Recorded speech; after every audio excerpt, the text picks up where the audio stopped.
Good evening to you all. This is the first annual whole school approach to football here at Truro School and a dinner. Personally, I hope, since being appointed in this position in December the 4th and coming to this school, that we have moved forward slightly. When we go out on the football field and we perform, it's not always about winning. It's about acting in the right way on the field. It's about working as a team. It's about respecting who you're playing and who you're playing with. And if you can bring those elements away from the sporting life and away from this school, whenever you decide to move on, then you will become decent, respected young men. For me, the opportunity to come here in December, I've got to turn around and thank Mr. Smith. Because without that vision, without somebody there saying, we need to promote football at this school, I wouldn't be here today. And it has been 13 weeks I've been here. 65 days. And I think we have come on as a football team, as a football squad, immensely. I've enjoyed working so far with most of you. Simo, Nige. But I was certainly delighted to be able to go into the transfer market and afford to be able to buy Mr. Hooper on your behalf. But no, seriously, he has made a tremendous impact on the football already.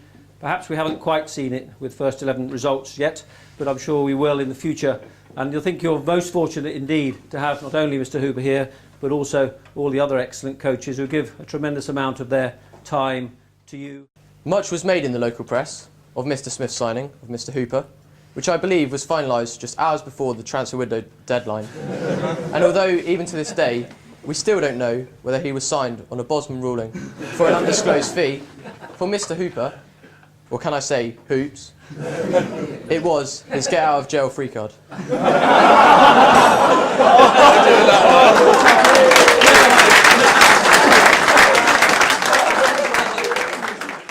The funny thing is, in life, everybody's mentioned it so far, it's all about commitment. And since I decided to come here, I'd like to put it that way, I had about 6 or 7 interviews with different clubs, because I had to. I was placed on gardening leave by my last club. Now what that means is you sit in your garden, you're not allowed to go to work. And I didn't have a very big garden. Because I wasn't the brightest at school, really. Do you know what I mean? Well, you're all clever, so you might not know what I mean. So if the brightest fella in your class, right, if you imagine he's a halogen bulb like that, you know, absolutely blinding. I was probably a 25-watt bulb, but on a dimmer switch turned right down. Because all I wanted to do was go out on the playground and do what I felt was me, which was play football. I played for 21 years. I finished playing because I was a manager, and I'm trying to be an inspirational character, because as a coach you need to be. You need to get everybody's flame burning a bit faster and a bit quicker. You need to find out about everybody's character, what makes them tick, and try and inspire them to do it themselves, because you can't do it yourself. Only you can do it, but we can help you along the way. The thing you all love, and you're all sat here, and these people are helping you with, is football. You're in a magnificent establishment, I have to say. How you spoke, I had a lump in my throat, young fella. It's not easy doing this. You were terrific. This school you should be very proud of. Absolutely. Okay? Because I'm very proud to be here. This year's Player of the Year goes to Ryan Jalbert.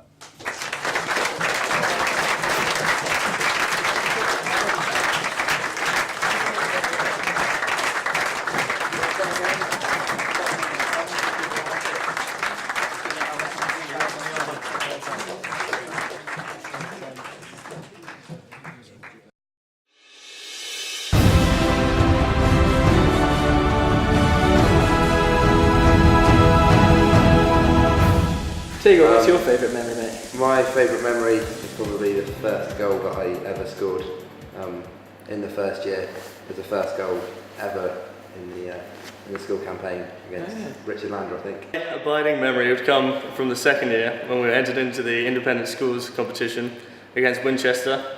It was a game where I think we drew 1-1 in normal time, and it went to a penalty shootout, and I stepped up to take the first penalty, hit the crossbar, and then walked back crying, thinking we had lost I'd lost the game for us.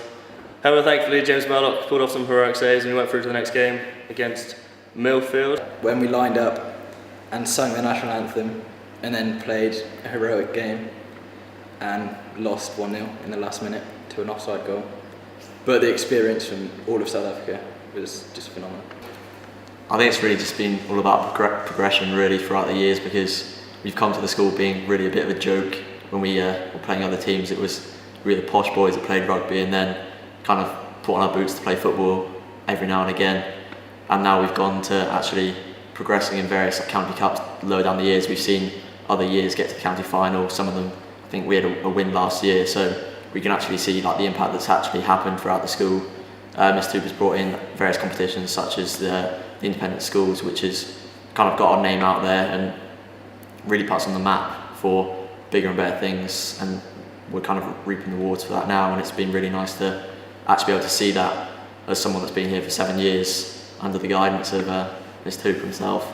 Glynn Hooper is obviously one of the, if not the highest profile coach down in Cornwall. So I think he's done wonders for the Cornwall football. Throughout the years, it's been challenging, I would say, with Mr. Hooper as our main coach.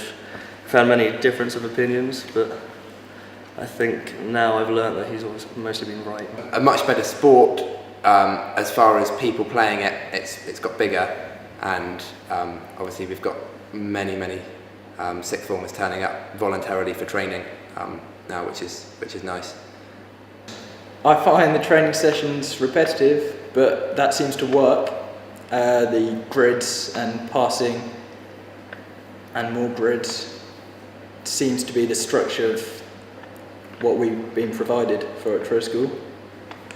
Yeah, we haven't really been able to express ourselves completely in training sessions through shooting or the more fun aspects of football, but that gives us more chance in a game to provide these kind of skills and show progression, so it seems to be working. I wouldn't really call them training sessions, more hell.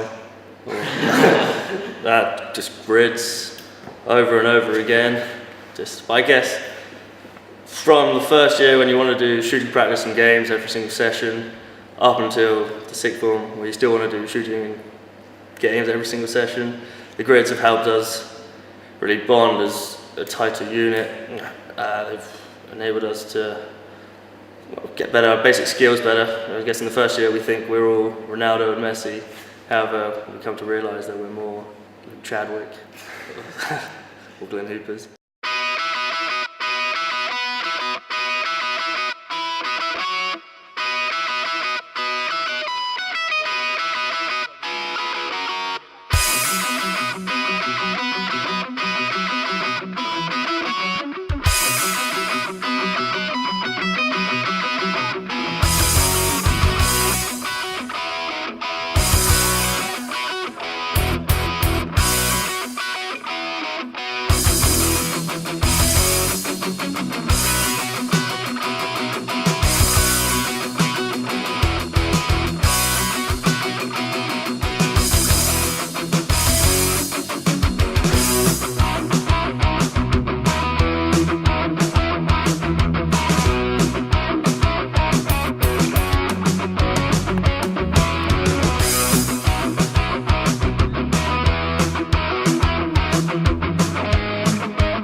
Thank you.